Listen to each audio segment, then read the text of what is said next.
Hi friends, welcome to Srihari Shah cooking channel. నేను మీ సరిత. ఇవాల్టి మన రెసిపీ వచ్చి అన్నంతో కరకరలాడే వడియాలు. ఎండాకాలంలో టమాటాలు, కొత్తిమీర చాలా తక్కువ రేటుకే ఎక్కువ క్వాంటిటీలో వస్తుంది కదా.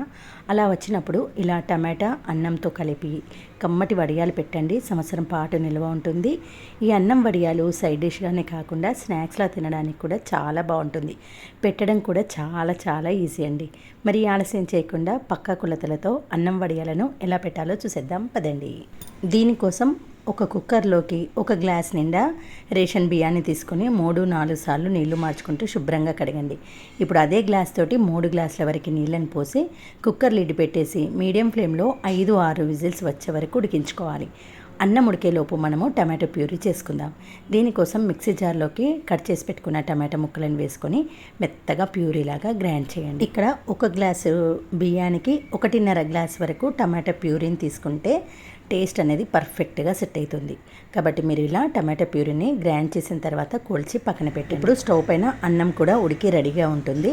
కుక్కర్ లిడ్ తీసేసి ఇప్పుడు అన్నాన్ని ఒకసారి పైన కలపండి. ఇలా 5-6 విజిల్స్ పెట్టుకుంటే అన్నం చాలా మెత్తగా ఉడికిపోతుంది. ఇప్పుడు మనం గ్రైండ్ చేసి కొలతగా పెట్టుకున్న టమాటో ప్యూరీని 1.5 గ్లాస్ వరకు ఉడికించిన అన్నంలోకి పోసుకోండి. 1 టేబుల్ స్పూన్ వరకు కారం పొడిని వేసుకోండి. 1.5 టీ స్పూన్ వరకు సాల్ట్ని వేసుకోండి. కారం ఇందులో చాలా తక్కువగానే వేసుకోవాలి. తర్వాత 1 టీ స్పూన్ వరకు జీలకర్రని వేసుకోండి. తర్వాత ఒక 2 టేబుల్ స్పూన్ల ధనియాలను ఇలా కొంచెం బద్దలుగా క్రష్ చేసినట్టు చేసి దాంట్లో యాడ్ చేసుకోండి. తర్వాత గుప్పెడంతా కొత్తిమీరను కాడలతో సహా, అది కూడా లేత కాడలతో సహా వేసుకోండి. ఇందులో కొత్తిమీర ఎంత ఎక్కువగా ఉంటే అంత బాగుంటుంది. ఇవన్నీ వేసిన తర్వాత అన్నానికి పూర్తిగా కలిసేలా చక్కగా కలిపి ఇప్పుడు స్టవ్ ఆన్ చేసి ఈ కుక్కర్ను స్టవ్ పైన పెట్టుకోండి.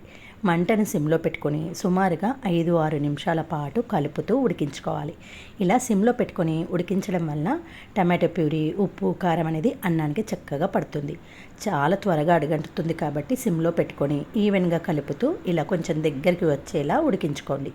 ఈ స్టేజ్లో స్టవ్ ఆఫ్ చేసేసి పూర్తిగా చల్లారిన తర్వాత బంగ్లా పైన పాలిథిన్ పేపర్ని పరుచుకొని లేదా కాటన్ క్లాత్ను పరుచుకొని ఒక గిన్నెలో వాటర్ని తీసుకోండి. మన చేతిని వాటర్లో డిప్ చేస్తూ వీడియోలో చూపిస్తున్నట్టు చిన్న చిన్న బాల్స్ను తీసుకుంటూ డైరెక్ట్గా పేపర్ పైన ప్రెస్ చేయడమే. అయితే ఈ వడియాలు మరీ సన్నగా ఉండద్దు, అలానే మరీ మందంగా కాకుండా మీడియంగా ప్రిపేర్ చేయండి. ఇవి ఎండడానికి సుమారుగా 3-4 రోజుల పాటు పడుతుంది. నేనైతే మా బాల్కనీలోనే ఎండబెట్టేశానండి. చూడండి, 3-4 డేస్ కల్లా చక్కగా గలగల ఎండిపోతాయి. ఇలా ఎండిపోతేనే మనకు 1 ఇయర్ పాటు స్టోర్ చేసి పెట్టుకోవచ్చు. చూడండి, ఎండిన తర్వాత ఇలా చెక్ చేసుకోవాలి. విరిస్తే చక్కగా విరిగిపోతే అప్పుడు పర్ఫెక్ట్గా ఎండినట్టు. ఇలా ఎండిన ఈ వడియాలను ఇప్పుడు డీప్ ఫ్రై చేసి చూపిస్తా.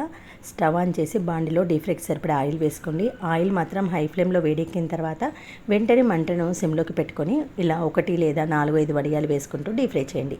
ఇవి మందంగా ఉంటాయి కాబట్టి సిమ్లో పెట్టుకొని నిదానంగా అటు ఇటు టర్న్ చేస్తూ కొంచెం కలర్ చేంజ్ అయిన తర్వాత ఆయిల్ నుంచి తీసేసేయండి. అంతేనండి, ఎంతో క్రంచీగా, కొంచెం పుల్లగా, కొంచెం కారంగా ఉండే ఈ వడియాలు చాలా చాలా టేస్టీగా ఉంటాయి. పప్పన్నంలోకి, పెరుగన్నంలోకి, సాంబార్ అన్నంలోకి 1-2 వడియాలతోనే పూర్తి అన్నాన్ని తినేయచ్చు. స్నాక్స్లో తినడానికి కూడా చాలా బాగుంటుంది. తప్పకుండా ఒకసారి ట్రై చేసి చూడండి.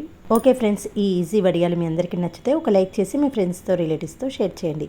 మరొక మంచి వీడియోతో మళ్ళీ కలుద్దాం.